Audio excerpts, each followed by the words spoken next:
ఏది అయినా ట్రై చెయ్యి ఆచి చికెన్ మసాలా. ఆచి చికెన్ మసాలా. కేంద్ర మాజీ మంత్రి కావూరి సాంబశివరావు కన్నుమూశారు. వయసు రీత్యా 82 ఏళ్లు ఉన్న ఆయన 5 సార్లు ఎంపీగా పనిచేశారు. 1984, 1989, 1998లో మచిలీపట్నం నుంచి, అలాగే 2004, 2009లో ఏలూరు నుంచి ఎంపీగా ఎన్నికయ్యారు కావూరి. ఇక 2013లో కేంద్ర జౌళి శాఖ మంత్రిగా పనిచేసిన కావూరికి ఓ కుమారుడు, 3 కుమార్తెలు ఉన్నారు.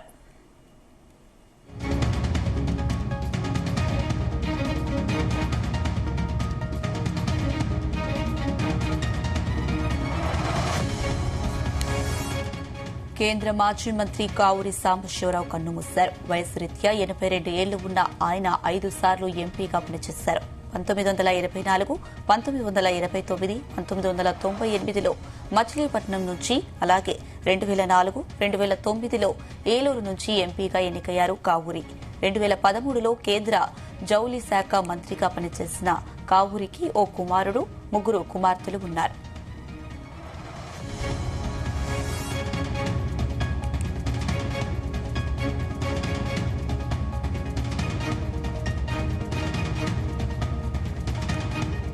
ఇదే అంశానికి సంబంధించి మరిన్ని అప్డేట్స్ మా చీఫ్ న్యూస్ కోఆర్డినేటర్ రాధాకృష్ణ అందిస్తారు. ఎస్ రాధాకృష్ణ. Good afternoon. కేంద్ర మాజీ మంత్రి కావూరి సాంబశివరావు చేశారు. గత 3-4 రోజులుగా కూడా తీవ్ర అనారోగ్యంతో ఆసుపత్రిలో చికిత్స క్రితమే కావూరి సాంబశివరావు చెందారు. సుమారు 5 దశాబ్దాల కాలం పాటు రాజకీయాల్లో చాలా యాక్టివ్ గా ఉన్నటువంటి కావూరి సాంబశివరావు కాసేపటికే మృతి చెందారు. సో అతని మృతికి సంబంధించి రాజకీయ నాయకులు, రాజకీయ ప్రముఖులు కావచ్చు, ఇతర పారిశ్రామికవేత్తలు అందరూ కూడా అతన్ని మృతికి సంతాపం తెలుసుకున్న పరిస్థితి కనపడుతుంది. 5 సార్లు లోక్సభకు ఎంపీగా ఎన్నికైనటువంటి కావూరి సాంబశివరావు మొదట 2 దఫాలుగా మచిలీపట్నం నుంచి ఎంపీగా ఎన్నికయ్యారు 1980 దశకంలోనే. సో ఆ తర్వాత ఏలూరు సంబంధించినటువంటి ఏలూరు నుంచి కూడా లోక్సభ స్థానం నుంచి ఎంపీగా ఎన్నికయ్యారు. 5 దఫాలుగా లోక్సభలో అత్యంత సీనియర్ గా, అంటే దాదాపుగా 5 దశాబ్దాల కాలం పాటు యాక్టివ్ రాజకీయాల్లో ఉన్నాడు. సో దానికి తోడు అతను మన్మోహన్ సింగ్ క్యాబినెట్, యూపీఏ హయాంలో మన్మోహన్ సింగ్ ప్రధానమంత్రి ఉన్న సమయంలో కేంద్ర జౌళి శాఖ మంత్రిగా కూడా పనిచేసిన పరిస్థితి 2013 సందర్భంలో. సో ఒక రకంగా చెప్పాలంటే మొత్తం తెలుగు రాష్ట్ర రాజకీయాలు అత్యంత కీలకమైన వ్యక్తిగా ఉన్నాడు. సో వన్స్ అంటే ఎప్పుడైతే తెలంగాణకు సంబంధించి ప్రత్యేక రాష్ట్ర ఏర్పాటు ఉద్యమం తెరపైకి వచ్చిందో అప్పటి నుంచి కూడా గతంలో ఉన్నటువంటి ఆ సమయంలో కావూరి సాంబశివరావు కొంత ప్రత్యేక తెలంగాణ వాదానికి వ్యతిరేకంగా, తెలంగాణ రాష్ట్ర ఏర్పాటుకు వ్యతిరేకంగా ఉంటూ వచ్చాడు. సో సమైక్యాంధ్రకి కట్టుబడి ఉన్నాడు, సమైక్యాంధ్ర కోసం పనిచేస్తామన్నట్టు కూడా అనేక సందర్భాల్లో అప్పుడు కేంద్ర మంత్రిగా ఉన్న సందర్భంలో కావచ్చు, ఎంపీగా ఉన్న సందర్భంలో పలుసార్లు తన గుర్తెత్తి చాటాడు. సో ఒక రకంగా చెప్పాలంటే ఆ సమయంలో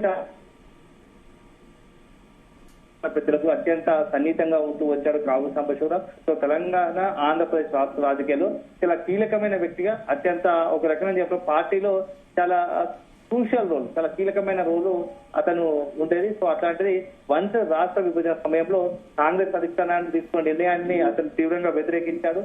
సో రకంగా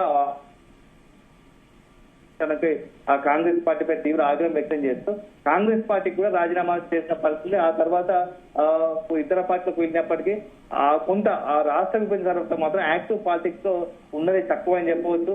సో అతను దానికి తోడు వయసు కూడా మీద పడడం, దాదాపు 80 సంవత్సరాలు పైగా ఉంటాడు కావూరి సాంబశివరావు. సో అతను స్వస్థలం ఏదైతే పశ్చిమ గోదావరి జిల్లాకు సంబంధించి ఏలూరు సంబంధించి అతను. సో అక్కడే స్థానికంగా లోక్సభ కూడా ఎంపీగా ఎన్నికయ్యాడు. సుదీర్ఘ కాలంపాటు రాష్ట్ర రాజకీయాల్లో ఉండి, అంటే ఉమ్మడి ఆంధ్రప్రదేశ్ లో అత్యంత కీలకంగా ఉన్నాడు. కావూరి సాంబశివరావు కుమారుడు, 3 కుమార్తెలు ఉన్నారు.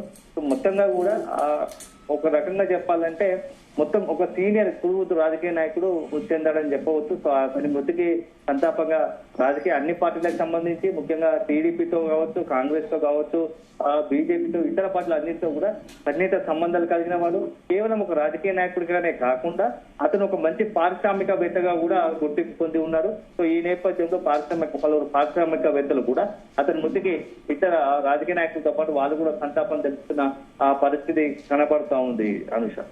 Right Radhakrishna, thank you.